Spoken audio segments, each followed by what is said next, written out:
Ошына қоныш тандашқан, то таланы жайлашқан, жо келгенде бірігіп, дұшманға қылыш қайрашқан, тынч кезінде бірігіп, жарышып, жорго салышқан, гүліктерін чавышқан, көппөрі тартып жігіттер, қалышпаған намыстан. Қырғыз қазақ бірі бор, ел, арваңыздар. Дул-дул менсе тойлатып батырына жарашқан. Буыдан менсе бұлқынтып жігітіне жарашқан. Көк бүрісін тартышып өз намысын талашқан. Қырғыз қазақ егізел амансыздарбы. Қош қанат көрсетісі эфирде арбертілі көрүүчүбүздү біздің қатарыбызға қошылыңыздар дейбиз. Эки элдин достугун даңазалап біз эфирде баштамакчыбыз. Ал эми азыр кеп кезегин Астана студиясына берели. Дархан Мөлдір, сөз сіздерде. Рахмет әріптестер, армысыздар, ардақта ағайын. Төскейде малы, төсекте басы қосылған Қырғыз қазақ елдерінің арасындағы алтын көпір іспетті қос қанат бағдарламасы басталды. Амансыздар ма, құрметті қауым, бауырлас елдің ынтымағын арттырып достығын нығайтатын телекөпірдегі сөз тізгінін Астана студиясы алды. Матығырмен бұған дейін біз қазақ пен қырғызға ортақ тақырыптарды ортамызға салып біршама талқылағанымыз бар.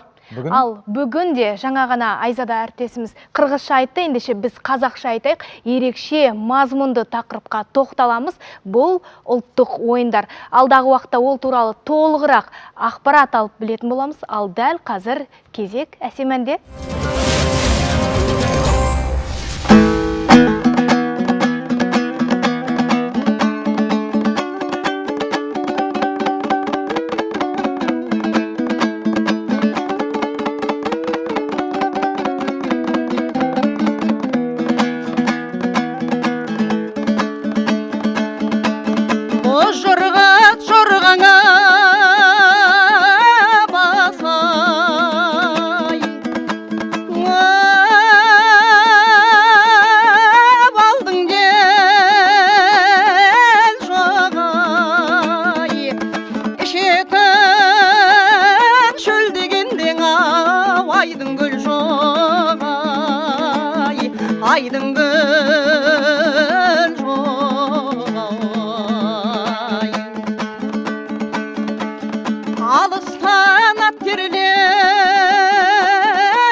Офисная мебель, созданная для успеха. Стильные и функциональные решения для продуктивности вашей команды.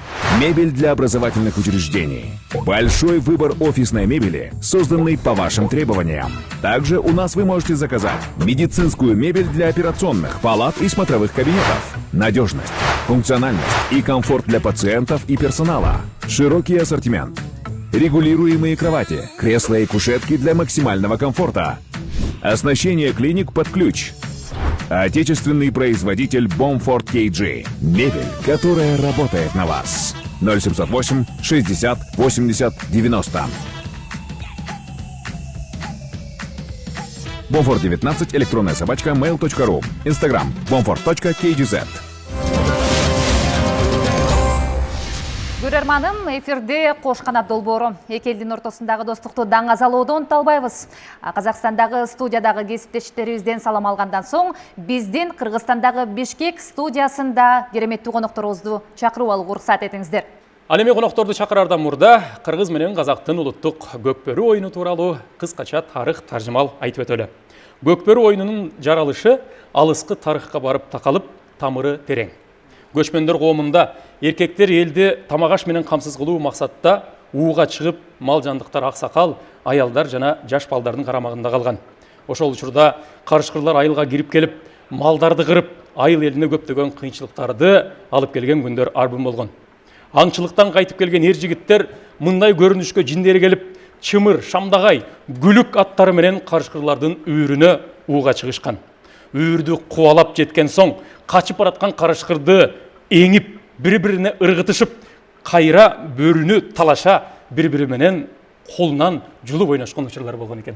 Ошондон улам мүмкүн көкбөрү деген аталыш калгандыр. Ардактуу телекөрүүчүм, албетте кыргыз казак улуттук оюндары дегенде эле көкбөрү, көкпар эсибизге келет эмеспи? Анда эмесе мына ушул өзгөчө чыныгы кыргыз жигиттеринин, чыныгы каарман жигиттерибиздин оюну болгон көкбөрү улак жөнүндө кеп кылабыз.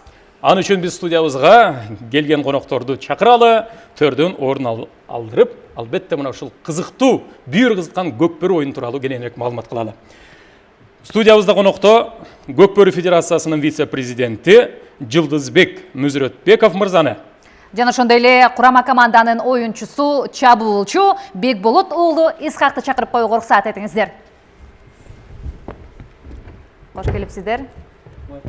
Ассаламу алейкум. Алейкум ассалам. Кош келипсиздер. Орун алыңыздар. Келиңиздер. Студиябыздан көргөнүбүзгө кубанычтабыз. Бүйүрдү кызыткан көкбөрү жада калса мырзаларды гана эмес, айымдардын дагы кызыгып көргөн оюндарынын бири улуттун жүзү десек дагы жаңылышпайбыз. Анан бүгүнкү күндө сиздерге берилүүчү суроолор көп. Алмаз мырза, сиз алгачкылардан болуп берсем деп турат элеңиз. Албетте. Эми адегенде эле кыргыз менен казактын улуттук оюну дегенде көкбөрү, көкпар эсибизге келет эмеспи? Андыктан биринчи суроо, элдик оюн көкбөрү эмеси менен балуу жана көкбөрү менен көкпардын айырмачылыгы. Саламатсыздарбы, урматтуу мекендештер, урматтуу казак эли. Учурдан пайдаланып бизди ушул Кошканат передачасына чакырганыңарга Кыргыз Республикасынын Көкбөрү Федерациясынын атынан ыраазычылык билдиргим келет. Чындыгында эле бүгүнкү күндө көкбөрү, көкпар негизи эле биздин ушул улуттук оюндарыбыз Орто Азияда эмес, дүйнө жүзүндө бир талкууларды жаратып жаткан учуру. Мен ойлойм, бул Кудай насип кылса келечекте өзүнүн бир жакшы жемишин берет деп. Сиздин сурооңузга токтоло кетсек, көкбөрү оюну эмнеси менен баалуу, эмнеси менен кызыктуу? Көкбөрү оюну бул бүгүнкү күндө кыргыз улутунун спортунун жүзү деп айта кетсем мен жаңылышпайм. Анткен дегенде бул кыргыз улуттук оюндарынын сап башында турган, ушундай бир бүйүр кызыткан жана ошондой эле жалгыз спорт тармагындагы айырмачылыгы бул ат менен чог ойноло турган ушундай бир бүйүр кызыткан бир кызыктуу оюн десем жаңылышпайм. Анткени бул оюнду ата бабаларыбыз илгертен уулдарын эр жүрөктүүлүккө, намыстуулукка тарбиялоодо жана ошондой эле ошон менен мекенди коргоого тарбиялоодо бир топ баягы стратегиялык маңызы бар оюнду ойлоп, ушул оюнду биздин элибизге тартууласа керек деп мен терең ишеничти айта алам. Анткени дегенде бул оюндан бир гана спорт жаатында эмес, бул оюндун негизги философиялык маңызы абдан терең. Ал эми экинчи сурооңузга жооп бере кетсем, көкпар оюну менен көкбөрүнүн айырмачылыгы эмнеде? Албетте, негизинен мындайча алып караганда, көкпар оюну менен көкбөрү оюнунун окшоштук жактары көп. Негизинен илгерки убакта көкпар же болбосо көкбөрү оюну деп өзүнчө бөлүнгөн эмес. Бул терминдер кийинки акыркы учурларда гана бизде баягы 96-97 жылдан бери өзгөчөлөнүп, баса белгиленип айтыла баштады. Буга чейин жер улак, көкбөрү тартуу, же болбосо аламан, же болбосо мисалы үчүн башка мамлекеттерде буз кашып, ушуга окшогон бир топ негизги этнографиялык терминдердин негизинде айтылган сөздөр болуп эсептелет. Биздин айырмачылыгыбыз Көкбөрүдө бул тайгазанга ойнолот. Ал эми көкпар оюнунда болсо өзүңөр билесиңер, атайын казакча шеңбер деп коет. Баягы жерге сызык чийип, ошол сызыктын үстүнө улак ташталат. Жылдызбек мырзага жооп бергениңизге терең ыраазычылык билдиребиз. Исхак Баатырга суроо бергим келип турат. Мынакей бир гана Сары Өзөндүн мыкты баатыры эмес, курама командадагы чабуулчу катары биздин сүйүктүү оюнчулардын бирисиз. Жакында гана көчмөндөр оюндары боюнча Казакстанга дагы барып келдиңиз. Ошол жөнүндө айтып берсеңиз, Көкбөрүгө кантип келип калгансыз? Саламатсыздарбы, биринчиден. Бул Көкбөрүгө келип калган себебим мен өз атам улакчы болгон, чоң атам да улакчы болгон. Ошол чоң атамды ээрчип жүрүп, кичинекей кезимен ушу эс тарткандан бери ат менен чоң ойдум десем болот. Ошондон го дейм себеби.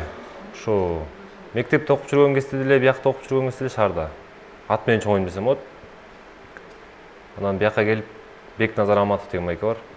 Ошол байкенин аркасынан ээрчип жүрүп улакчы болдум десем болот. Ушул даражага жеткизди десем болот ошол байке. Казакстанда болгон көчмөндөр оюндарында оюн кандай жүрдү сиздин оюңуз боюнча? Эмнелерди үйрөнө алдыңыздар? Эми Казакстанда көчмөндөр 5-дүйнө жүзүлүк көчмөндөрүндө бул жакшы, өтө мыкты деңгээлде болду десем болот көчмөндөр оюну. Көкбөрүдө башкалар үчүн кандай билбейм, мен үчүн бул сыймыктанып турган нерсе болду. Биринчи көчмөндөр оюну жеңиш менен келди десем болот. Чөнтөктө алтын келди десек болот. Мен үчүн бул жакшы жетишкендиктердин бири. Кудай буйрса да калды да аман болсок, мындай биринчиликтердин далайын багындыра түшсөм болсун. Ошол. Исхак мырзага терең ыраазычылык билдиребиз. Жылдызбек мырза, өзүңүз учурунда Көкбөрү Федерациясынын президенти катары да иштеп келгенсиз. Азыркы учурда вице-президенти катары кызмат өтөп жатасыз. Негизи эле Көкбөрү Федерациясынын азыркы учурда өнүгүү жолу кандай иштерди аткарып жатат? Негизинен Кыргыз Республикасынын Көкбөрү Федерациясында бүгүнкү күндө аябай жакшы алдыга пландар коюлган. Бул убакка чейин мына азыр жаңы жетекчи 2 жылдын жүзү болду. Жаңы жетекчи шайлангандан бери бир топ алгылыктуу иштер жүрүп жатат десем мен жаңылышпайм. Кыргыз Республикасынын Көкбөрү Федерациясынын азыркы бүгүнкү күндөгү жетекчилик командасы бул жалаң мындайча айтканда бардыгы ушул 40-тан 45 жашка чейинки мындайча айтканда баягы жаш жигиттер десем жаңылышпайм. Алардын көпчүлүк бөлүгү ушул Көкбөрүдө бери жагы 10 жылдан ары жагы 20 жылга чейинки Көкбөрүдө Кыргыз Республикасынын курама командаларына жана ошондой эле облустук командаларда, жогорку лиганын командаларына кызмат кылган мыкты жигиттер иш алып барып жатат. Экинчи нерсени айта кете турган болсом, Кыргыз Республикасынын Көкбөрү Федерациясы Көкбөрү оюнун өнүктүрүү үчүн аябай чоң, бул убакка чейин чоң иштерди уюштурду. Буларды белгилеп кете турган болсок, жаңы форматтагы жаңы оюндар сунушталды. Аларды айта кете турган болсом, ошо былтыркы жылы Кыргыз Республикасынын ичинде облустар аралык эмес, райондор аралык чемпионат өткөрүлдү. Буга учурдан пайдаланып ушул Кыргыз Республикасынын президентибизге Ажообузга чоң ыраазычылык билдиргим келет. Ушул райондук форматтагы оюнга дагы бир топ финансылык жардам көрсөтүп, каржы көргөзүп, Көкбөрү оюнун өнүктүрүү үчүн бир топ салымдарды кошуп жатат. Андан тышкары айта кете турган болсок, мына быйыл өзүңөр билесиңер, Астанада көчмөндөр оюну болуп өттү. Ушул оюнга карата биз бир топ алгылыктуу даярдыктарды ушул жарым жыл алдын колдон келишинче даярдыктарды даярданып, Кыргыз Республикасынын Көкбөрү Федерациясы колдон келген мыкты даярдык менен Астанага барып, көчмөндөр оюнундагы жогорку деңгээлде өзүбүздүн салымыбызды кошуп, кыргыз улуттук оюнубузду, Көкбөрүнү дүйнө жүзүнө даңазалоо максатында болгон иш-чараларыбызды өткөрүп келдик. Дагы айта кетүүчү нерсе, негизинен Көкбөрүнүн ушул убакка чейинки тарыхында биз жаңы азыркы федерация баягы ааламдашуу процесси менен биргеликте эле кыргыз Көкбөрүсүндөгү тайгазанды жаңы модернизациялоо багытында бир топ иштер жүрдү да. мына буга чейин ушул жаңы тайгазандын прототипин иштеп чыгып, буга чейинки көчмөндөр оюнунда бир аз тайгазандарыбыз катуураак, амортизациясы жок, анан кырлары атайын кырлары чыккан тайгазандарды колдончубуз. Бирок бүгүнкү күндө Кудайга шүгүр аябай амортизациялуу, оюнчулар келип ошол тайгазанга жабышып же урунуп калган учурларда травма албай тургандай кылып, андан тышкары аттар келип ушул тайгазан келип токтогондо уруна турган болсо, аттар дагы травма албай тургандай деңгээлге жеткиргичекти тайгазанды иштеп чыктык.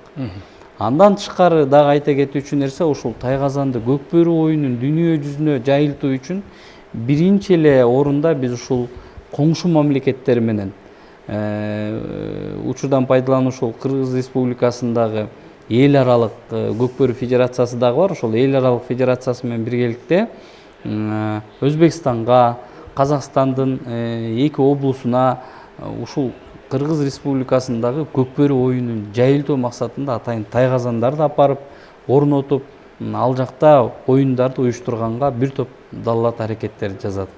Жакшы, анан Жылдызбек мырзага бул суроону бербей койсок болбос. 5-чи көчмөндөр оюндарында баягы көкбөрү, көкпарда эки элдин ортосунда, күйөрмандардын ортосунда бир талаш тартыш жаралган учур болду. Мына ушундай учурлар негизи көкбөрүгө, көкпарга мындай келечегине зыянын тийгизип калышы ыктымалбы? Ушул жөнүндө бир комментарий берип өтсөңүз. Албетте, сөзсүз түрдө таасирин тийгизет. Бирок мен ушул маселеге кененирээк токтолуп кетсем, уруксат берсеңиздер.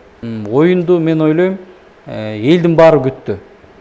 Казак, кыргыздын көкпарынын финалындагы, көкбөрүнүн финалындагы, дүйнө жүзүндөгү, бул жагы Америка, батыштан чыгышка чейинки көкбөрү оюнуна кызыккан миллиондогон адамдар оюнду күтүштү. Оюн болду. Оюнда эми бир топ баягы кээ бир нерселер менен талаш тартыштар жаралды, бирок мен ойлойм, бул нерселер менен биз кыргыз казактын ортосунда мындай түшүнбөстүктөр болбош керек. Бул бир балким кээ бир гана федерациядагы кээ бир гана адамдардын өздөрүнүн деңгээлине жараша болду деп айтсам жаңылышпайм. Ошол жерде бизге дагы мындай суроолор болду. Эмне үчүн Кыргыз Республикасы көкбөрү оюнун уюштуруп жатып, силер өзүңөрдөн гана ортодогу калысты койдуңар деп. Биз айттык, албетте, балким дүйнөлүк олимпиадалык системанын стандарттарына туура келбейт. Бирок биз дүйнө жүзүнө көчмөндөр оюндарында, дүйнө жүзүлүк көчмөндөр оюндарында биз калыстыкты кандай деңгээлде көргөзүш керек экенин, ушул дүйнө жүзүнө көкбөрү оюну кандай адилеттүү, кандай баягы калыстыкты көргөзүү максатында биз ортого өзүбүздүн калысыбызды алып чыгып, ошол казактар менен Казакстандын курама командасы менен болгон оюнда жакшы оюн көрсөттүк. Көкпардан өзүңүздөр көрдүңүздөр, 4-5 кошумча убакыттын негизинде 4-5 деген айырма болду. Эми бир салымдын негизинде, бирок эми ал жерде биздин спортчулардын кандай реакция жасаганын да көрдүңөр. Бул эми спортчулардын өзүнүн эрки. Оюндан тышкары, оюн талаадан чыккандан кийин федерация алардын мындай иш-чараларына биз жооп бере албайбыз. Алардын өзүнүн атуулдук баягы өздөрүнүн пикири. Ал эми Кыргызстан менен Казакстандын көкбөрү оюнунда ортодогу болгон счеттун айырмачылыгын өзүңүздөр көрдүңүздөр, 4-10 болду. Бирок мен бул жерден айта кетүүчү нерсе, биз казак-кыргыз биригип көкпарды да, көкбөрүнү да дүйнө жүзүнө даңазалаш үчүн биз Кыргыз Республикасынын көкбөрү федерациясы ушул нерсеге аябай чоң далалат жасадык, аракет жасадык. Астанага 6 жолу иш сапар менен бардык. Ушул оюндарды буга чейин биздин ата-бабаларыбыз Казакстандан курама команда келип, Кыргызстандын президенттин кубогун уткан учурлар болгон. Ошол баягы деңгээлге алып келели деп биздин азыркы федерация колдон келген аракеттерибизди жасадык.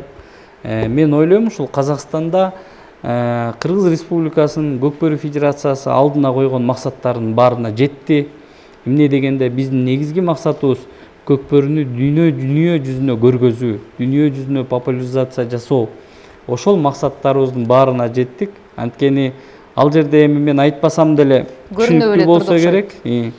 Түрктөр менен Американын оюну дүйнө жүзүлүк көчмөндөр оюндарында биринчи жолу көкбөрүнүн оюнунда биринчи жолу булит ыкмасы колдонду. Мындайча айтканда, алардын салымдары бирдей тең чыкты. Казакстан менен Кыргызстандык болсо, аны да көрдүңүздөр. Россия менен Өзбекстандын улакчылары да көкбөрү ойногондо бири-бири менен тең атап ойношту. Бул деген сөз келечекте Кыргыз Республикасынын улуттук оюну, көкбөрү оюнунун келечеги чоң. Ошол жерден америкалыктар дагы, түркиялыктар дагы, орусиялыктар дагы бардыгы бизге ыраазычылык билдирип атышты. Анткени көкбөрүдөн биз Алтайын алып барып берген аргымактар алар үчүн ушунчалык жакты. Анткени ал аттардын бардыгы тайгазанга үйрөтүлгөн. Көкбөрү ойнойбуз, көкбөрү ойнойлучу деп аябай ушунчалык жакшы маанайдагы айтышты. Рахмат сизге. Кененинен тагыраак маалымат берип өттүңүз окшойт. Чындыгында эки элдин ортосундагы баягы достукту бир кичинекей нерсе кымындай талаш бузбоосу абзел деп билебиз. Ардактуу телекөрүүчүм, бизде болсо күтүп калган Астана студиясындагы кесиптештерибизге кезекти бермекчибиз. Мөлдүр, Дархан, сөз сиздерде. Жалғастырайық, түбі бір түркі әлеміне тиесілі қазақ, қырғыз елдерінің ұлттық ойындарын жылқысыз елестету әсте мүмкін емес. Сарбаздар үшін жаугершілік кезеңде де, бейбіт күндерде де машығын шыңдаудағы басты әрекеті аттың жалында ойнау шеберлігі. Әлбетте, Дархан, енді ұлттық фольклорымыздың маңызды қағидасы саналатын жігіттердің жеті қазынасының ұғымы әр түрлі ойындарды қамтыған. Соның ішінде жылқы мәдениеті, ат жарысы десе, арқаланып кететін әдетіміз тағы бар. Дәл солай, қазақ жігітке жеті өнерді аз дейді. Шаршалаңда белдесіп, қарсыласын жата тастап, жамбасқа алып, иіре лақтыратын балуандардың шеберлігін 70 түрлі өнер десек те артық айтқандығымыз болмас. Әрине, қазақ спортының төресі күрес десе, көңіліміз көкке жететін қазақпыз. Енді көрермендеріміз сөзіміздің төркінін түсінген болар. Ендеше студиямызға мөлдір қонақтарымызды шақырсақ деп отырмыз. Бұл Қарлығаш Әсет қызы Рамазанова, ұлттық және ат спорты түрлері орталығының директорының орынбасары және Жеңіс Диханбайұлы Беткөзов мырза. Қазақ күресінен мемлекеттік жаттықтырушы. Біздің студиямызда қонақта қарсы алайық. Офисная мебель, созданная для успеха. Стильные и функциональные решения для продуктивности вашей команды. Мебель для образовательных учреждений. Большой выбор офисной мебели, созданной по вашим требованиям. Также у нас вы можете заказать медицинскую мебель для операционных, палат и смотровых кабинетов. Надежность, функциональность и комфорт для пациентов и персонала. Широкий ассортимент. Регулируемые кровати, кресла и кушетки для максимального комфорта. Оснащение клиник под ключ. Отечественный производитель Bomford KG. Мебель, которая работает на вас. 0708 60 80 90.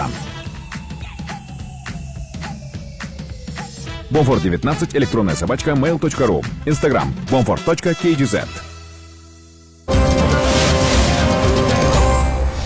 Енді біздің студиямызға келіп отырған қонақтарымызға сауалдарымызды қойсақ, Жеңіс мырза, өзіңізден бастайық.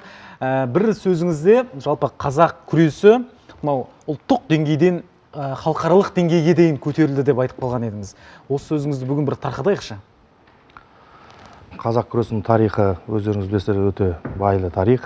Себебі біз осы қырғыз бауырларымызға да айтатынымыз алыш күресімен бірге біз 2010-да фила деген қазіргі дүниежүзілік әлем күресінің ішіне кірдік. Содан бері біз осы 2024-ке дейін осы жұмысты жасап, 40-тан аса мемлекеттерден федерацияларымызды аштық. Қазақ күресінің федерацияларынан. Содан бері 12 Азия чемпионаты мен 10 шақты әлем чемпионатын өткіздік. Одан кейін біз 2017-де Түркменстанда жабық азияттық ойынның ішіне кіріп, сол жерге қатыстық. Биыл неде жылдың басында Эр-Риядта тура сондай ойындар өткеннен сол жерге қатыстық. Содан бері біз қазір осы 40 мемлекеттен артық федерация жиналғаннан кейін осы дүниежүзілік федерацияның арасында қатысып жүргеніміз сол. Содан халықаралық дәрежедегі жағдайға жеткеніміз осы жұмыстың арқасы деп ойлаймын. Рахмет. Енді дәл қазір әңгімемізге үтір қоя отырып, біздің әріптестеріміз дайындаған арнайы бейне материалды бірге көріп алсақ. Қазақстан Республикасы. Republic of Kazakhstan.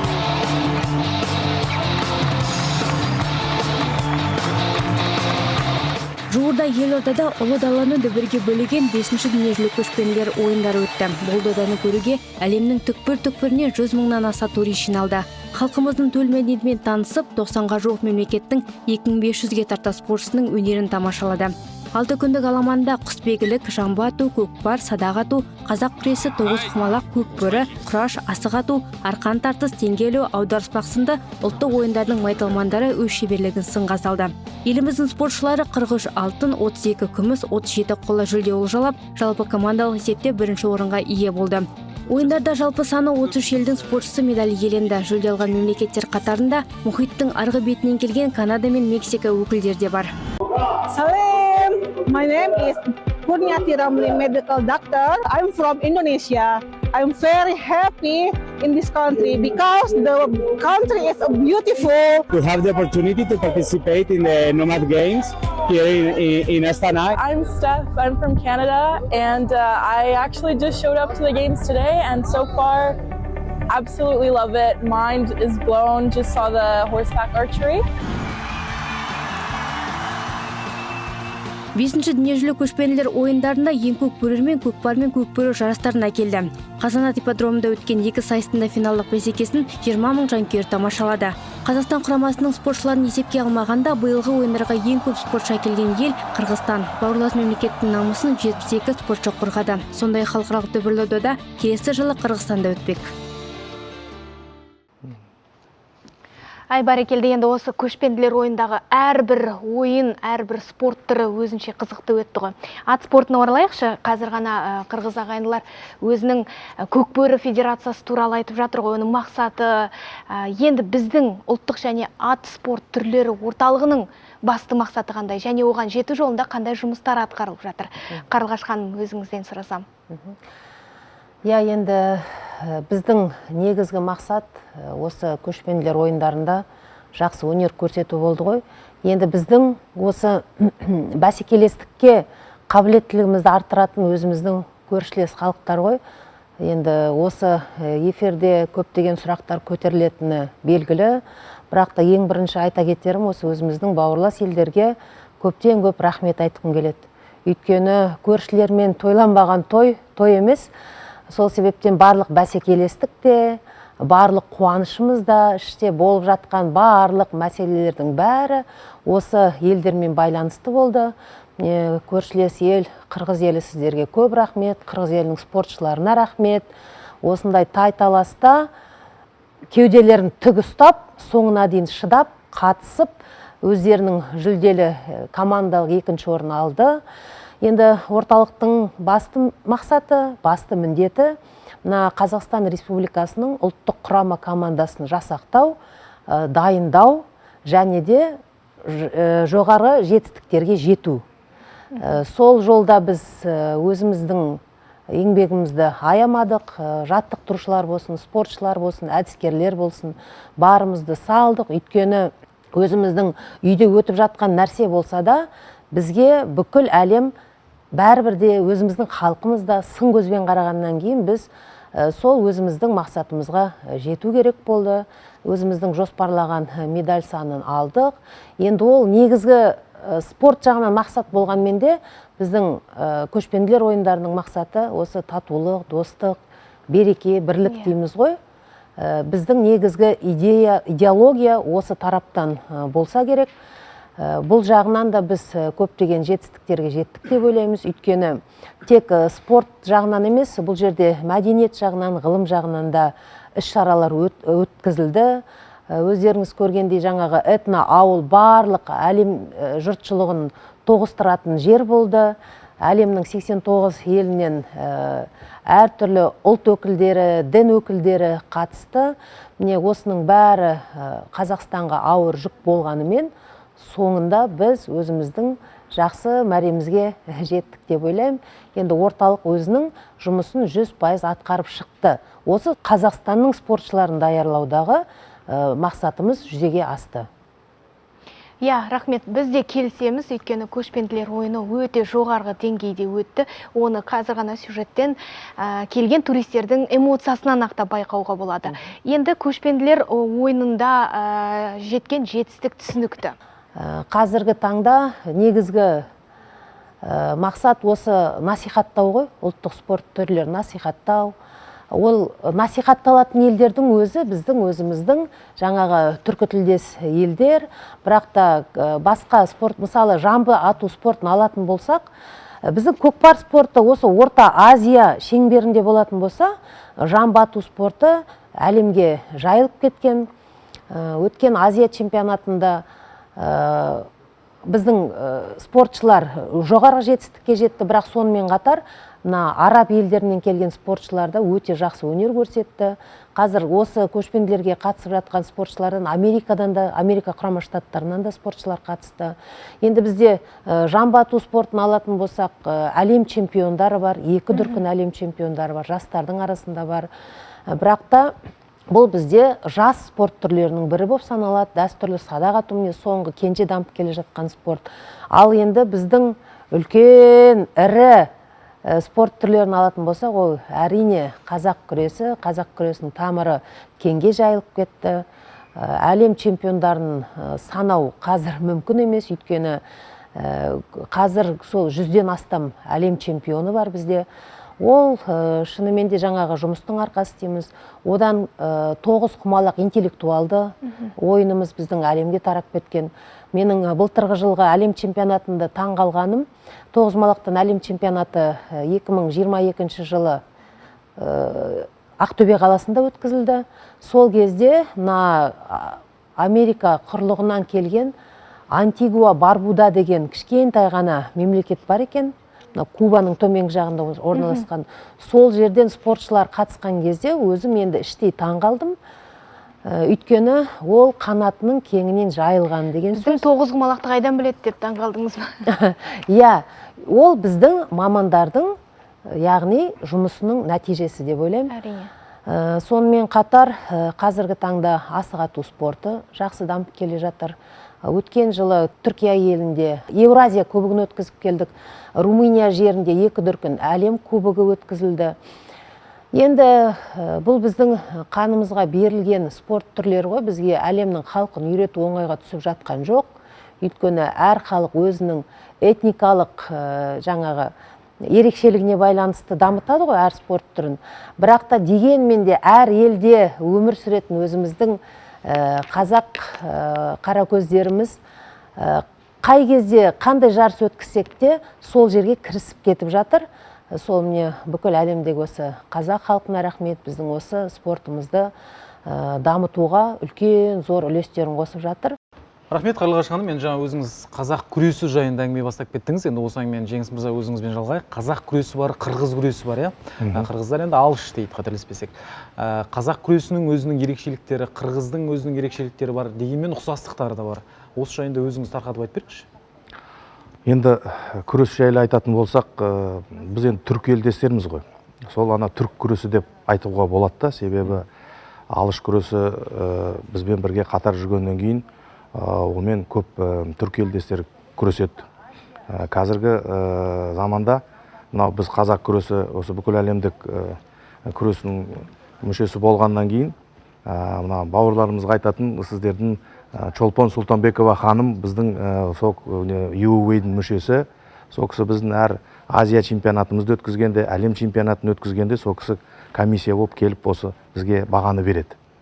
Енді жаңағы біздің қазақ күресіміз бен алыш күресін келістірсек, онымен бүкіл әлемді күрестіртуге болады да, себебі біздің жаңағы ережеміз келеді көбісіне. Содан біз қатар болғаннан кейін осы бүкіл әлем чемпионатымен өткізіп отқан Азия чемпионатында бірге өткіземіз. Бұрын 2006-да бірінші рет әлем чемпионаттар басталғанда бірнеше күрес бірігіп өткізетін. Қазір әрбір күрес өзінің әлем чемпионатымен өзі Азия чемпионатын өздері бөлек өткізетіндей болып отыр. Рахмет, студиямызға келгендеріңізге. Қымбатты көрермен, енді дәл қазір біз Қос қанат тележобасының төрінде би өнерінен шашу шарсақ деп отырмыз.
Рахмет, алдарыңызда өнер көрсеткен Гүлдер ансамблінің солисттері Тоқым Қағар бие. Ал біз жалғастырайық ары қарай сұхбатымызды.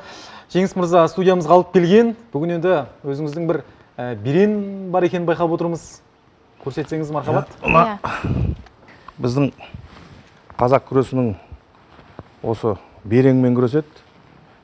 Берен деп айтатынымыз, өздеріңіз білесіздер, мына біздің ата-бабаларымыз өмір бойы аттың үстінде жүріп, қылыш тасып, соғыс болып жүрген кезінде аттан да түсіп ары қарай жаңағы күрес кетеді ғой енді. Олармен күрес не болған. Содан мына дзюдо күресін алсақ, самбо күресін алсақ, олардың жеңдері ұзын.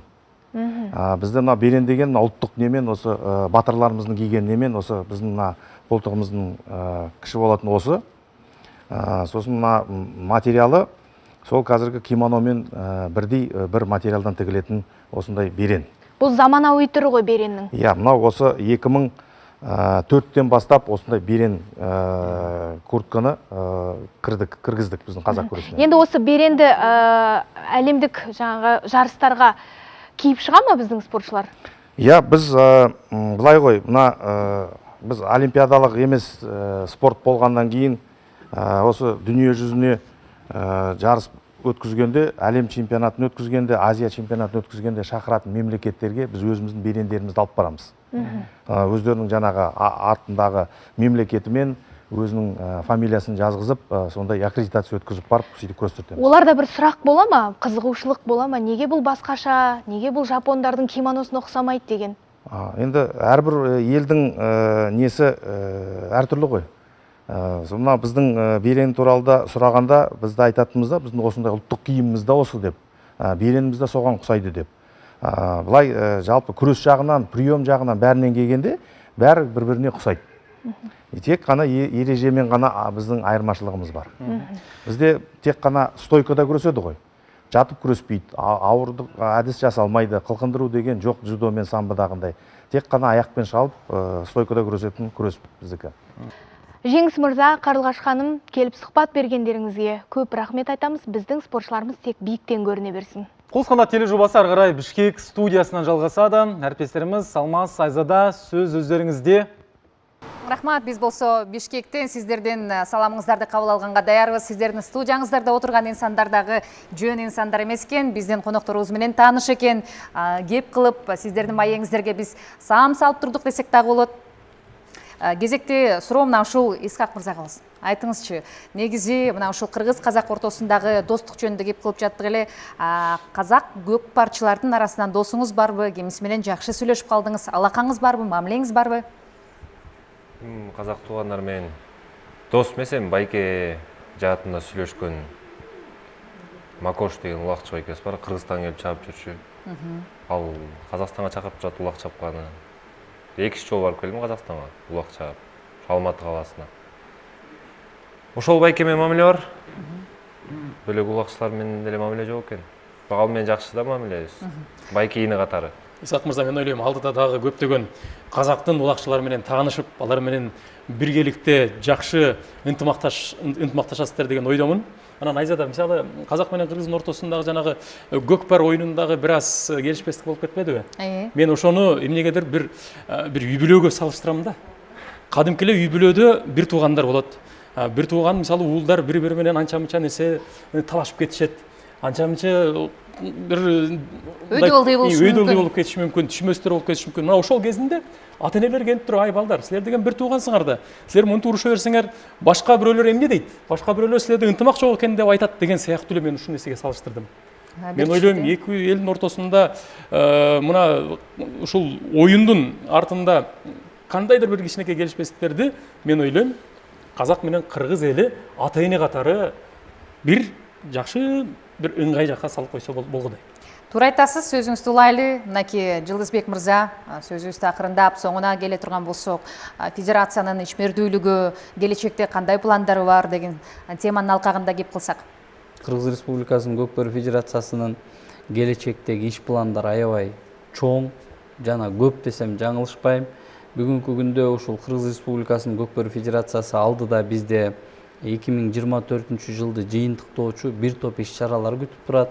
Бул эң биринчи эле айта кетүүчү нерсе ушул биздин Кыргызстандын көкпар жана көкбөрү курама командасынын оюнчулары менен кезигип, аларды өзүнчө бир ардак грамоталар менен сыйлоо аз эмес турат алдыбызда. Анан ушул Казакстанга барып, биз баягы Казакстанда ушул эки курама команданы алып барып оюнду өткөргөндөн кийин биз бир топ өзүбүзгө чоң сабактарды алдык.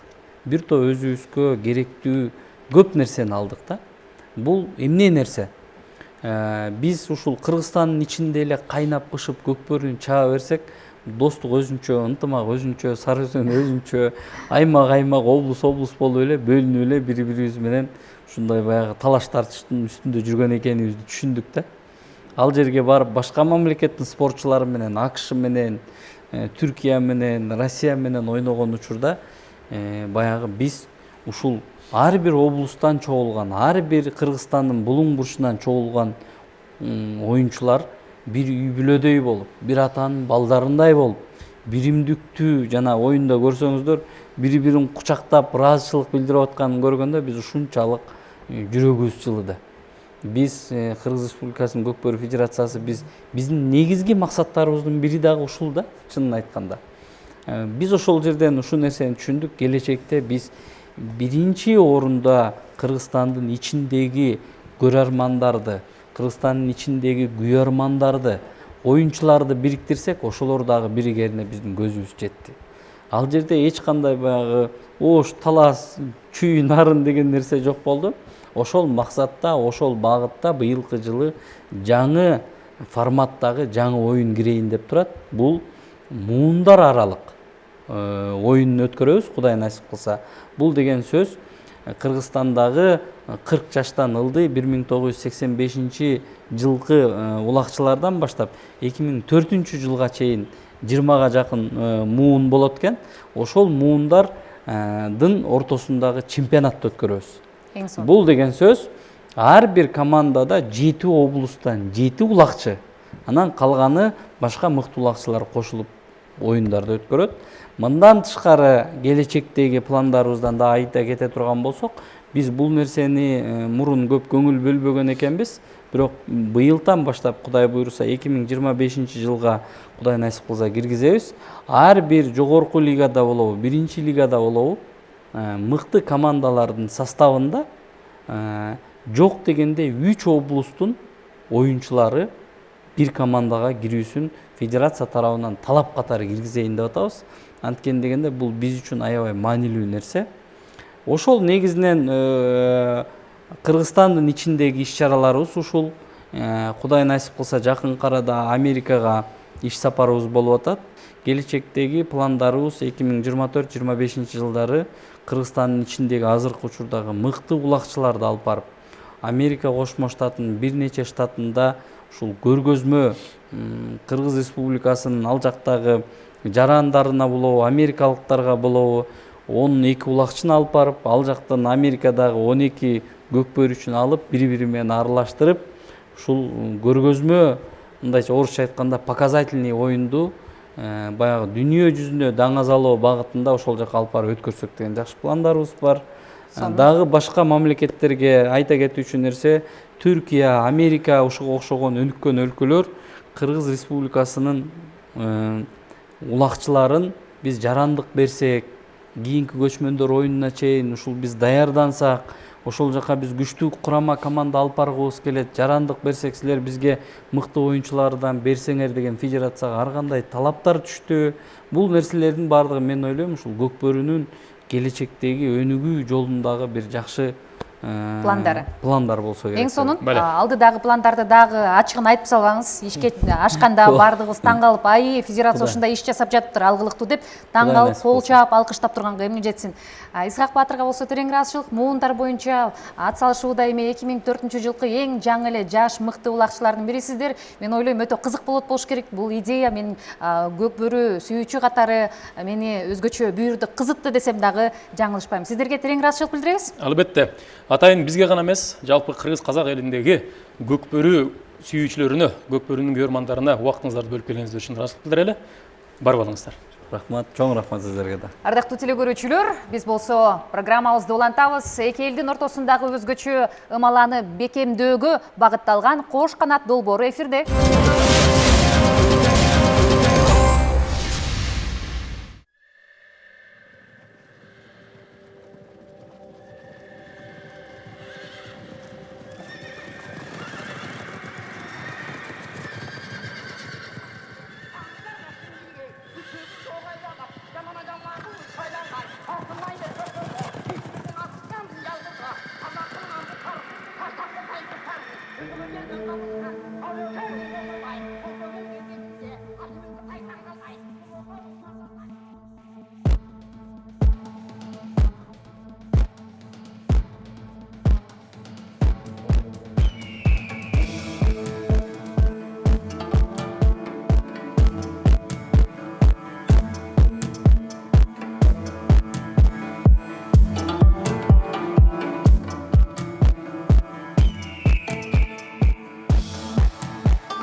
Üçün bek duruba jol borsun öz şerlerin Mayır kıllar kep aytkan Batırlarım dep aytkan Korlu kollu akşımların Taптап minip ak tulbарын Çoğatan sadağına Jedeң alıp жатқан Токто мейли hey at kulugungdu çap çap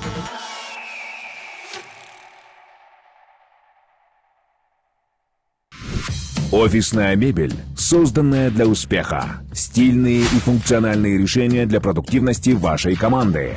Мебель для образовательных учреждений. Большой выбор офисной мебели, созданный по вашим требованиям. Также у нас вы можете заказать медицинскую мебель для операционных, палат и смотровых кабинетов. Надежность, функциональность и комфорт для пациентов и персонала. Широкий ассортимент. Регулируемые кровати, кресла и кушетки для максимального комфорта. Оснащение клиник под ключ. Отечественный производитель Бомфорд KG. Мебель, которая работает на вас. 0708 60 80 90. Бомфорд 19, электронная собачка, mail.ru. Инстаграм, bomford.kgz. Бір туған қазақ пен қырғыз үшін жалпы ортақ ат спортының төресі көкпар екені бесенеден белгілі.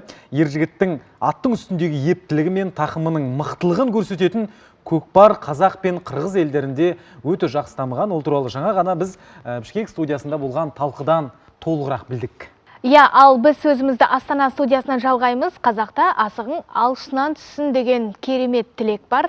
Сонымен қатар қазақтар зияткерлік ойыннан да кенде емес. Ұлттық ойында тағы бір түрі тоғыз құмалақ. Ендеше кезекті келесі қонақтарымызға берейік.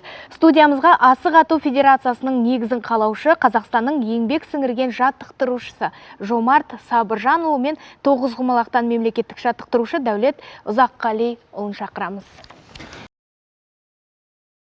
Сәлеметсіздер ме? Қош келдіңіздер. Ассалаумағалейкум. Қош келдіңіздер. Келіңіздер. Түрге шығыңыздар. Төрлетіңіздер.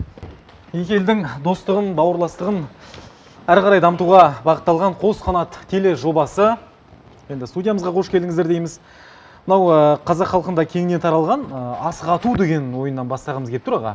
Енді асық атудың мынау өңірлерге байланысты түрлерін де білеміз. Өзім бала кезде бес тас дегенді ойнайтын едік. Қанталапай дейміз, құлжа ату, қақпақыл, құмар деген, хан ату деген де түрлері бар. Жіктеп беріңізші аға.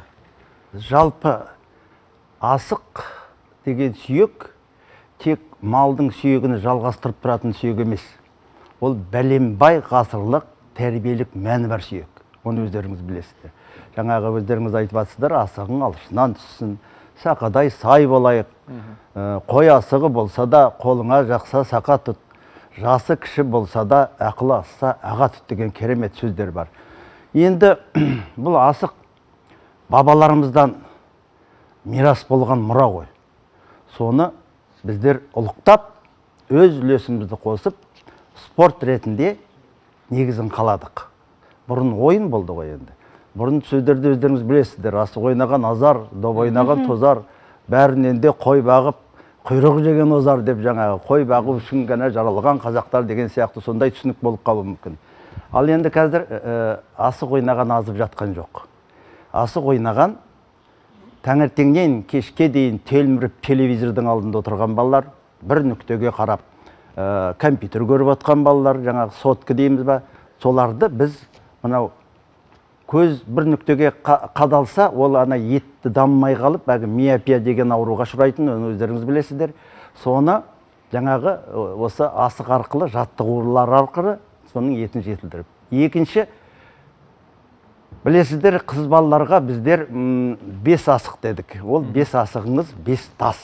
Баяғы көшпенділердің ойнайтын балалардың, қыздардың, не дейміз, ханталапай дейміз, не болмаса қақпақыл дейміз, не болмаса шекемтас дейміз.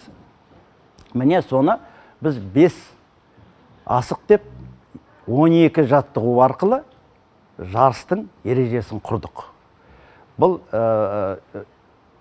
2011 жылы федерация ашылды, ережесі бекітілді. Қазір ұлттық бір спорт ретінде қалыптасты. Енді мен тағы айта кетейін, мына қос қанат деген бір маған ұнап отыр. Құстың құс қанатындай, қос қанатындай, қос қанат. Ол қос қанат, құс биік шолады, алысқа шолады, қос қанаты мықты болса. Сондықтан мынау жаңағы передачаның, мына проектінің қос қанат дегені, сондықтан қай елменен біз қанаттас болсақ та, сол елдің ұлттық спортын дамытуға, сол елдің табиғи ресурстарын пайдалануға, міне біріксек, біз жаңа құстың қос қанатындай алысқа самғай аламыз деген бір ой айтқым келіп отыр. Иә, дұрыс айтасыз. Енді өзіңіз айтып қалдыңыз, бұрындары асық ойнамаған бала болмаған. Ал қазіргі балалар басқаша. Дегенмен де гаджеттен бас алмайтын балаларға асық үйрету жолында қандай іс-шаралар жүргізіп жатыр, қандай жетістіктер бар, соған тоқталсақ. Енді қазір мынау бұқаралық сипат алуда қазір бірінші ұлттық спорттардың ішінде қазақ күресі, тоғызқұмалақ, содан кейін асық ойыны. Сондықтан даму біз мектептің бағдарламасына кіргіздік. Біз 20 өңірдің 18-нен федерациялар аштық. Қазір 90 мыңнан астам балалар, жастар осы асық спортымен айналысады. Рахмет. Енді сол асық ойнап өскен баланың бірі менмін мөлдір. Енді біздің студиямызға жұмарта қателеспесек осы асықты алып келіп отыр екенсіздер. Дәулет мырза тоғызқұмалақты алып келген бар екен, студияға алдырайықшы кәнекей. Алып келе қойыңыздар. Асық қайда, жаңа тоғызқұмалақ қайда? Иә, ендеше Дарханның асығы бүгін Дарханның асығы қалай түседі, оны бірге көрейік. Асық алшысынан түсетін болады. Алшысынан түсе ме, жоқ па? Иә. Ал енді аға, мына жерге кілем жайылып жатыр. Мынау кілем кәдімгі футбол алаңы сияқты, бір асыққа арналған кілем сияқты. Арнайы бір стандартқа жасалынған ба? Енді бұл қазақтар, бабаларымыз көктемде жерді тақыр ашылғаннан кейін осындағы шыққан ғой. Енді онда жазда ғана ойнайтын болған. Жазда ғана жер кепкеннен кейін. Ал енді біз соны кішкене мынау жағдайға байланысты үйде де, далада да, жасы да, кәрісі де, байы да, кедейі де ойнайтын жағдайға жеткіздік. Тамаша. Ол неге? Ол осындай бір кілемше ойлап таптық та, сосын шеңбер деген ойынды. Өзі айттым ғой, шеңбер, алшы, алтатар, бесатар, жаңағы сондай көп түрлер. Соның ішінде ережеге бекіткенде осы шеңберді бекіттік. Мін жерге мысалы 15 асық тігіледі, сосын ана жерден кезек-кезек 6 метр жерден атады ананы. Кім 8 асықты бірінші алады, сол жеңеді. Ендеше көрсетейік. Жақсы, бастайық енді, рұқсат болса. Дархан, сенде өзің ойнап көрсетсең. Көрініп тұрып енді асық ойнамағалды көп. Иә, ал. Ал кім бастайды? Сақаңызды беріңіз. Иә, қонаққа беріңіз. Сақаны біз Құлжаның асығы мен алды, Құлжаның. Ауыр болады ғой. Ауыр болады. Аға, сіздер де тұрып, сіздер де атып көрсетсеңіздер болады. Енді осы сыймаймыз. Мен бастайын, иә? Ал ғана бастаңыз. Оппа, мәнекей. Бірінші ретке ештеңе етпейді. Енді міне жерден шеңберді баспайды. Негізінде 6 метр жерден атады. Сосын мүмкіндік болса, мінекей. Қанша қашықтыққа жеткізу керек? Мынау шеңберден асық шығу керек. Сол кезде тағы да атады.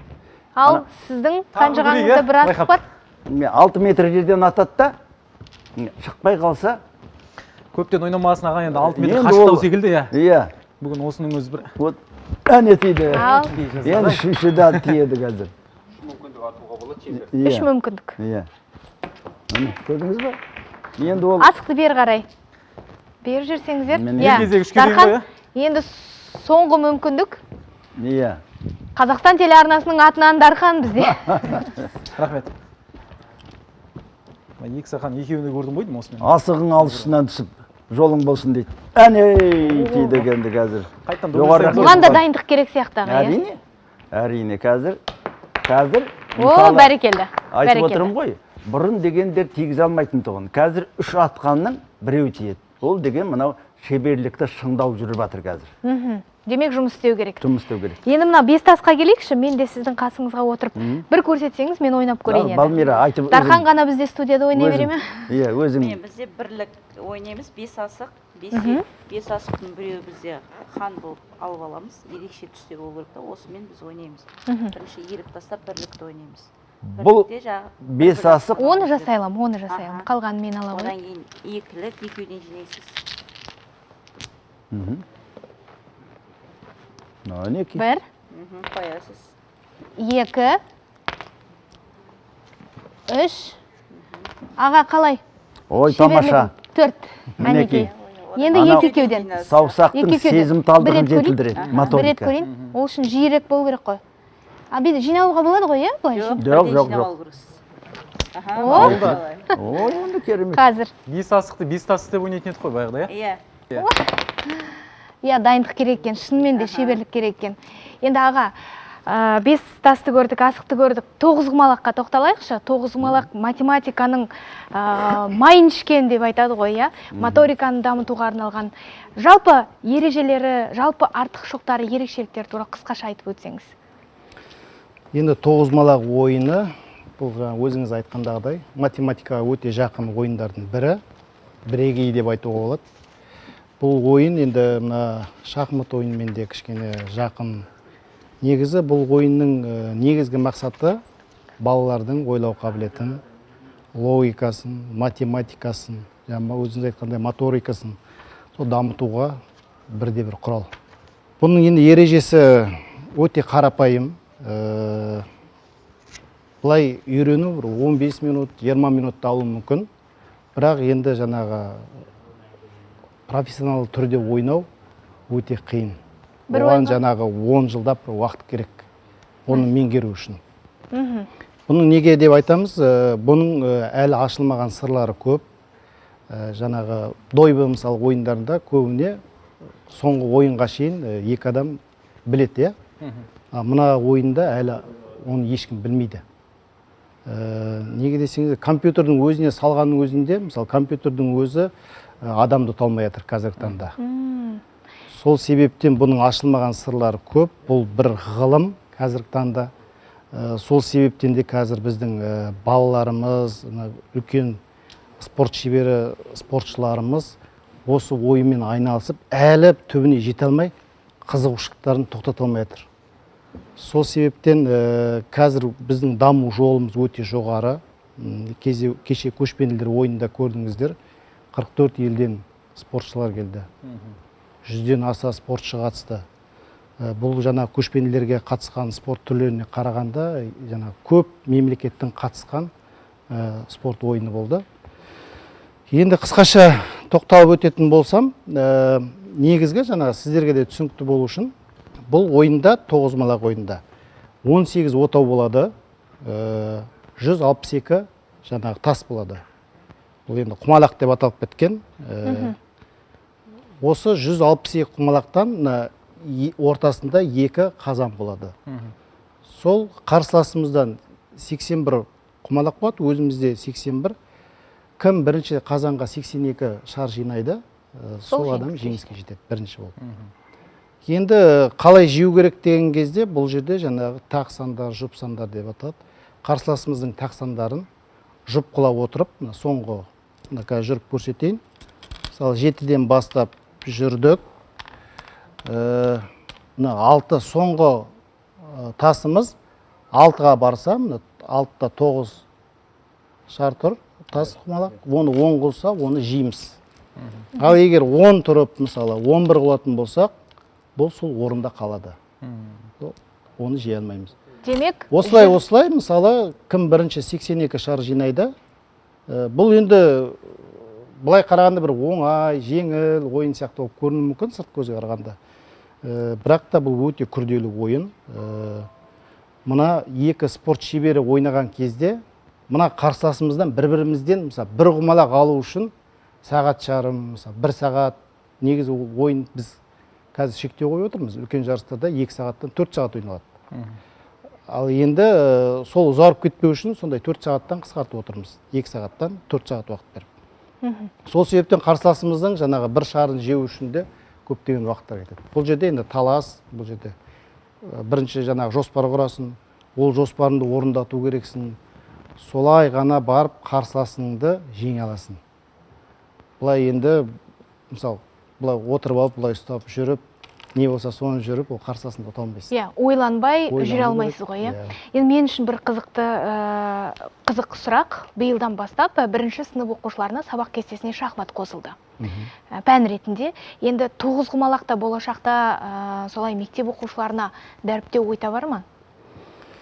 Бізде негізгі жоспарымыз, бұлай енді мектептің қазір 2-ші сынымда болу керек. Бұл 9 құмалақ қосымша үйірме. Қосымша нелер бар. Үйірме кітапта да көрсетілген, сол жерде үйретеді. Бірақ та барлық деп айтпай қояйын, бірақ Қазақстан бойынша мектептерді көп жерлерінде жаңағы жаттықтырушыға байланысты осы 9 құмалақтарды үйретеді. Мектеп программасына енді былай кірді.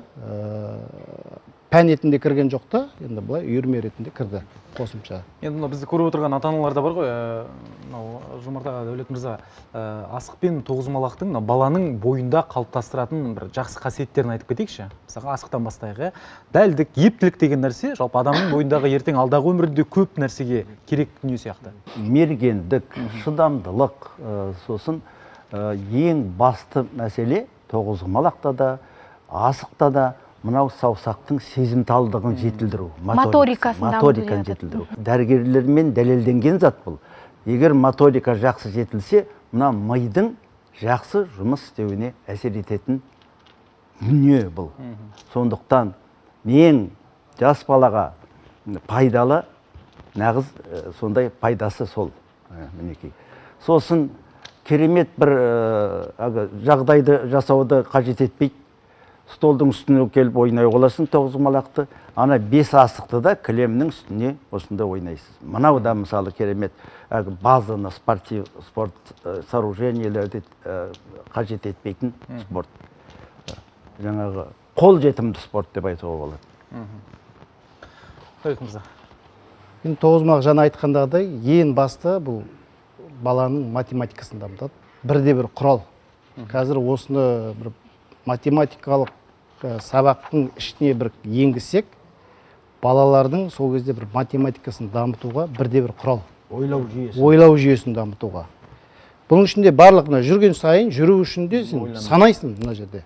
Жай ғана бір жүріп салу жоқ, санау керек, мына қайда баратын санау керек. Мысалы, көп мен өзім жаттықтырушы болып жұмыс істеген кезде көп мұғалімдерден естігенім, мысалы, басында балдар өздері келеді, қызығушылық танытады жаңағы жарнама арқылы. Бірақ күндердің күнде өткенде ол балам бір балдармен ілесіп келуі мүмкін. 3-ке оқитын болуы мүмкін, 4-ке оқитын болуы. Бірақ сол жылдың соңында мұғалімдерден еститініміз, мына баланың математикасы, мына баланың сабаққа деген құлшынысы көтеріліп кетті, жақсарып кетті деген сөздерді көп естиміз. Сол себептен бұл тоғызқұмалақтың балаға өте пайдасы зор. Көптен көп рахмет студиямызға келгендеріңізге. Асығымыз әрдайым алшыстан түссін дейміз. Бізді көріп отырған әрбір ата-ана, әрбір көрермен өзіне керекті ақпаратты алды деп ойлаймыз. Рахмет келгендеріңізге студиямызға. Енді сөз кезегін біз Қырғызстандағы әріптестерімізге берейік. Дархан Мөлдір, сіздерге рахмет білдіреміз. Анымен қатар студияға келіп, мынаке қырғыз менен қазақтың ұлттық ойындарын бір сыйра түшіндіріп, анан албетте өсіп келе жатқан буынға қандай пайдасы бар екенін айтып кеткен бізден мырзаларға рахмат айталы. Оған Мөлдір, азамат екенсіз, сіз мына ушул 5 асықты керемет ойнадыңыз, ал эми Дархан болсо, сіз дағы аракет кылдыңыз, аракетиңизге берекет дегендей. Бул оюндардын бардыгы кыргыз элинде да бар, аталышы эле башка болбосо шарттары мына ошондой эле. Биз дагы студияда эки элдин ортосундагы улуттук оюндар тууралуу кеп кылып жаткандыгыбызды айталы. Студияга кыргыздын өзгөчө мына ушул жогоруда айтып өткөндөй казак элинде 9 кумалак деп айтылды, бизде болсо 9 коргоол деп коет. Мына ушул оюн тууралуу кененирээк кеп курсакпы деп турам. Анан албетте мына ушул кепти куруу үчүн студияга коногубузду чакырганбыз. Студиябыздын төрүнөн орун алдыралы 9 корголдун башкы машыктыруучусу Нурия Султанмуратова айымды чакыралы. Нурия айым, саламатсызбы? Кош келипсиз, студиябызга өтүңүз. Ырнагыңыз. Нурияйым, чоң рахмат студиябызга келип бергениңизге. Мына ушул өзүңүз байкап тургандай эле, азыр казак бордошторубуз 9 кумалак деп айтып өттү окшойт. Бул менин билишимче бизде 9 коргоол деген оюн. Эмне өзгөчөлүктөрү бар, кандай шарттары бар дегенде? Бул оюн негизи казактарда 9 кумалак деп аталат. Кыргыз элинде 9 кумалак, Монголияда болсо эсен коргоол, Турцияда 9 коргоол деген ат менен белгилүү оюн. Эрежелеринде эч кандай өзгөрүүлөр жок. 1973 жылы ошол биздин аксакалдар барып Чымкент шаарына бир чоң мелдеш уюштурушуп, ошол жерден бирдиктүү бир эрежелерге келип, ал тарапта да абдан көп мүчүлүштүктөр бар экен, түшүнбөстүктөр, оюнга туура келбеген бир эрежелер бар экен, ошолорду жокко чыгарышып, анан азыркы күндө ушу биздики ойноп келаткан ушул эрежелерге келип токтолушкан да. Эч кандай айырмачылык жок. Тарых тажымалына кайрылып турган болсокчу, 9 корголдун келип чыгышы кайсыл учурдан бери ойнолуп Эми жүрүшү? тогуз коргол тарыхка кайрылсак, эми биздин заманга чейин эле пайда болгон оюн деп жанакы археологдордун бир касып чыккан бир эмелери чыккан, Далилдери бар, далилдери бар. Ошол далилдерге таянып эле биз өзүбүз изилдеген жокпуз да, эми ага чейинки, алгымга чейинкилерге жетишкен жокпуз, бирок ортодо ошондой бир маалыматтар сакталып калган. Орто жерде бул ар бир эле биздин азыркы кездеги улуттук оюндар сыяктуу эле бул оюндар жокко чыгарылып келген, жок болуп кеткен да. Анан акыркы ошол 49-жылдан баштап кайра заман өзгөргөнүнө жараша өнүктүрүлүп, ойнолуп келатат.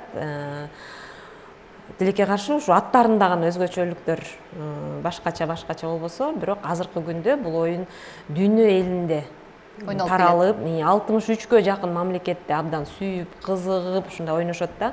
Анан баягы ар кайсы элдерде, мен жогоруда айтып кетпедимби, 4 мамлекеттерде баардык жерде 9 деген сан болгондуктан башка элдер, мисалы мен ошону байкадым да, акыркы ушул 5 жылдан берки 9 ойнойсуңбу деп бизге кайрылышат да. 9 ойнойлу, 9 кумалак деп, кыргызды таарынтып албайын дейт, 9 коргол деп, казакты таарынтып албайын дейт дагы. Баягы өздөрү 9, давайте 9 ойно, келгиле 9 ойнойлу деп ушундай бизге кайрылышат да. Бул абдан баягы бизди ойлонушка туура келет да. Баягы биз көп ушул аталыштарында кичине өзгөчөлүктөр болот да, ар ким өзүнүн. Эми бул диалект дагы болушу мүмкүн. Бизде деле Ошто башкача айтылат, Таласта башкача айтылат дегендейчи. Ошондой болушу мүмкүн, бирок баягы эки элге, даже 4 элге бир эмеге келе турган, бир атка келе турган, эмеге келе турган уже деңгээлге жетип калдык деп ушул түз эфирби, ушул силердин эфириңердин аркасында айтып койсом жакшы болот деле. Ушул максатта биз абдан чоң иш-чараларды жүргүздүк. 19-жылы ушундай баягы тирешүүлөр болуп калбасын, ушундай эмелер болбосун, оюнубуз өнүксүн. Башка элдер ушул оюндун аты үчүн атын айта албай кыйналгандар бар. Атын айтыш абдан кыйын да. Башка мамлекеттегилерге да кыйын. Ошондуктан биз сунуш менен кайрылдык казактарга. 19-жылы барып биз давай ушул атты өзгөртөлү, атын 9 ат деген оюн менен ойнойлу дагы. 9 ат. 9 ат. Деп биздин президентибиз ошо Чылымов Абдусалим деген агай болчу, мурдакы биринчи ушу түптөгөн президентибиз. Ошол кишинин идеясы болду да. Ушундай киргизели, акырын бара ушинтип атын өзгөртөлүк дегенчи. Казакта боордоштор тарап азыркы учурда ойлонуп аткан учуру, катуу ойлонуп атышат. Биздин тарап биз акырындык менен ушул эмеге өтүп баратабыз. Акыркы 2 жылдан бери ушул көп жерлерде 9 коргол, 9 ат деген эки кош ат менен келатабыз да. Анан 19-жылда бир консенсуска туура келгенбиз. Биз казак тараптар өткүзгөндө чоң иш-чараларды өткүзөт, турнирлерди өткүзөт. Ошол жерде 9 кумалак, анан кашаанын ичине 9 коргол деп жазып коюшат да. Биз тараптан өткүзгөндө турнирлерди биз 9 коргол деп жазабыз дагы, 9 кумалак деп дагы ошо кошуп жазып келели. Пока биз ошол 9 ат деген аталышка чогуу биргеликте атайлы деген ойдо, атка өткүчөктү биз ушундай бир эмеге келели деп. Азыр ошонун үстүндө иш-чара жүрүп жатат. Сурайын дегеним, мына ушул 5-көчмөндөр оюндарында сөзсүз 9 коргол ойнолду. Же 9 кумалак ойнолду, айтор ошол жөнүндө айтып берсеңиз. Негизи башында бул бизде февраль айында жобосу келди да. Жобосу келди, мен өзүм улуттук дирекцияда иштейм, улуттук. Анан ошол жерге дирекцияга келгенде биз баягы жобосун карап алып таң калдык да. Баягы 19-жыл деп айтып кетпедимби? Ошол кездеги баягы келишимди бузулуп, ал жерде жалаң 9 кумалак деп эле кеткен экен да. Анан биз тараптан кайрылуу кылып, биз федерациядан ошол жака кат жөнөттүк да. Эмне үчүн ошол эмелерди, келишимди бузуп атасыздар? Эгер 9 коргол деген атты кошпосоңуздар, биз анда барып ойнобойбуз депчи. Алар июль айына чейин, ошо июнь айында белгилүү болду. Биз коштук дегенчи, жаңы жобо келди, жаңы бекитүүлөр келиптир. Ошондон кийин гана барып биздин спортчулар тандалып, ошондон кийин гана биз барып ойнодук да. Эч кандай өзгөчөлүк, эч кандай айырмачылык жок. Баягы эле оюнду өзүбүз сүйгөн, өзүбүз билген оюнду эле барып оюн көрсөтүп келдик. Кимдер жеңүүчү аталды? Жеңүүчү аталды казак тарап. казактык спортчулар абдан катуу даярданышкан экен. Аларда ушу көчмөндөр оюндары бизде болгон жатат деген абдан көп мотивация кылган экен да, спортчуларына дагы, машыктыруучуларына дагы. Анан биз аларга деңгээлибиз, эми ой жүгүртүүбүз баарыбыз эле жетип турат, баардыгы элечи. Мыктыларын тандаганбыз, бирок кичине жерден алдырып койдук да. Казак боордошторубузду чын дилибизден куттуктайбыз. Мына жогоруда айтып өтпөдүбү, биз көчмөндөр оюндарына аябай даярдандык деп, жыйынтыгын биз дагы тастыктап көрүп турат окшойбуз. Анан тогуз корголдун баягы кичинекей балдарга же болбосо адам баласына кандай таасир берет, кандай өзгөчөлүктөрү, пайдалары бар?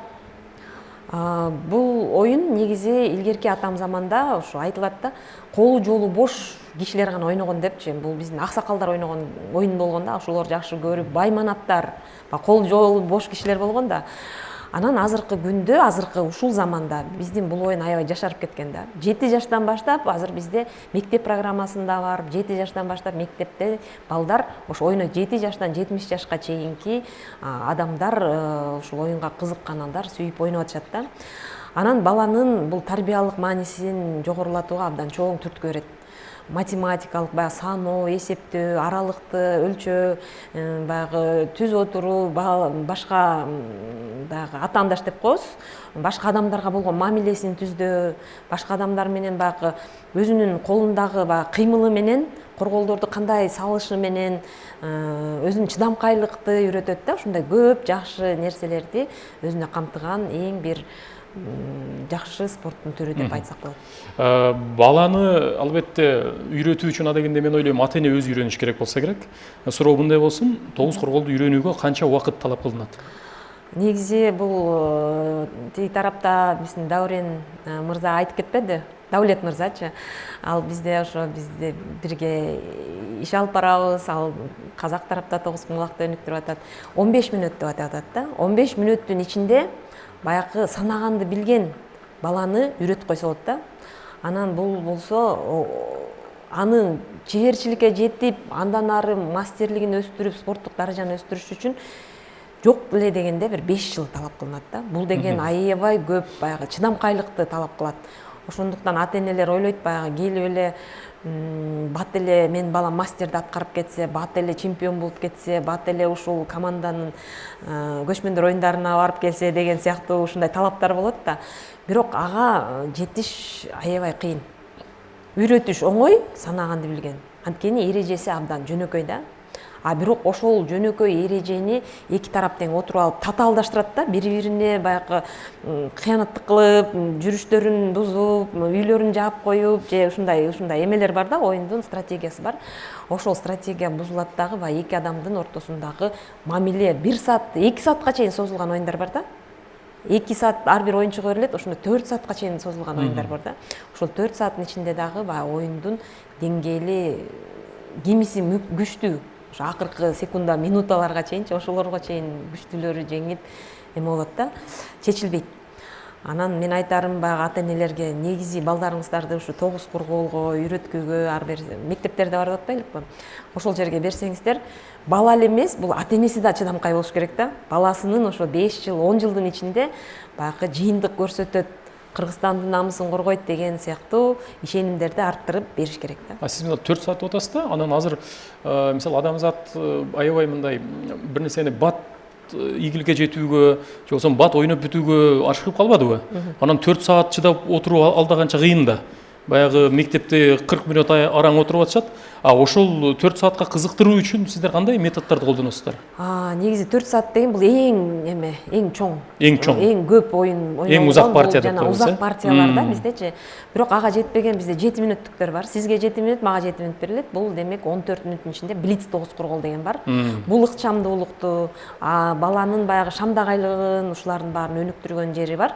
Андан тышкары 25 мүнөттүк рапид деп коебуз, түрлөрүнө бөлүнөт да. Анан бала өзү тандап алат. Кайсы түрүнөн ийгилик жаратсам, блиц түрүн мен жакшы ойноймунбу, мен ыкчаммын, мен шамдагаймынбы депчи. Анан аябай эң кыйын нерсеси бул баягы 4 сааттыкка деп эсептешип келатабыз. Бирок акыркы учурларда мына көчмөндөрдө деле 1,5 сааттан болду. Анткени билесиздер, эми убакыт тар болуп атат, күндөр да кыскарып кеткен, ушуга байланыштуу. Баягы 1,5 сааттан убакыт бөлүп ар бир спортчуга 3 сааттын ичинде бир оюн бүтүп атты да. Оюнчулар абдан чарчап калып атты, бирок ошого карабастан баягы сураганда айтып атты да, мага кичине убакыт жетпей калды деп. Дагы бир аз убактым болгондо дагы ойлонот элем, дагы жеңиштүү жүрүш табат элем дегендей мындай эмелер болду да. Канчалык убакыт көп берип, ошондой бир мүмкүнчүлүк түзүп койсоңуз балагачы, саатын коюп коесуз, анан тынч эмеде ойнойт да. Залдар абдан чоң, мындай жарык болуп туруш керек, ушундай залдарда ойнойт. Эми ал шарттардын баары өзү талаптар белгиленген. Ошондой шарттарды түзгөндө бала мындай кенен ойлонуп, баягы жаңы сон оюндар чыгат да. Баланын түпкүрүндөгү, мээсиндеги буга чейин ойлоп көрбөгөн жүрүштөрдү алып чыгышы мүмкүн да. Рахмат Нурия, сизге терең ыраазычылык билдиребиз. Добус коргоо тууралуу бизге кененирээк маанилүү маек куруп бергендиңиз үчүн. Биздин эфир теле көпүрө экендигин айтып өтөлү. Казакстанда Астана студиясындагы кесиптештерибизге микрофонубузду узаталы. Рахмет әріптестер, қос қанат теле жобасын осымен түйіндесек деген ниетіміз бар. Көшпенді бабаларымыздың философиясына сүйенсек, жалпы дайындығы күшті, шеберлігі мықты сарбаздар ғана қашанда жеңіске жеткен. Ол жаугершілік кезеңге қатысты бұлжымас қағида, жалпы ұлттың әскери дайындығын бейбіт күндері ойынға бейімдеген бабаларымыздан қалған асыл мұра туралы бір бағдарламада айтып тауыса алмаспыз. Әлбетте, қазақтың қазынасына айналған ұлттық ойындар күллі көшпенділер әлемнің тарихымен біте қайнасқанына бүгін тағы да көзіміз жетті. Әлі де айтарымыз таусылмасын, осымен бауырлас қазақ, қырғызға ортақ ұлттық ойындарға арналған эфиріміз тәмам. Алдағы уақытта қымбатты көрермен, Алатаудың арғы бергі беткейін мекен еткен ағайынды екі елдің арасындағы телевизиялық көпірімізде талай құнды тақырыптар талқыланатын болады. Амандықта қауышайық. Сау болыңыздар. Қазақтың болсын көкпары, қырғыздың болсын көкпөрі.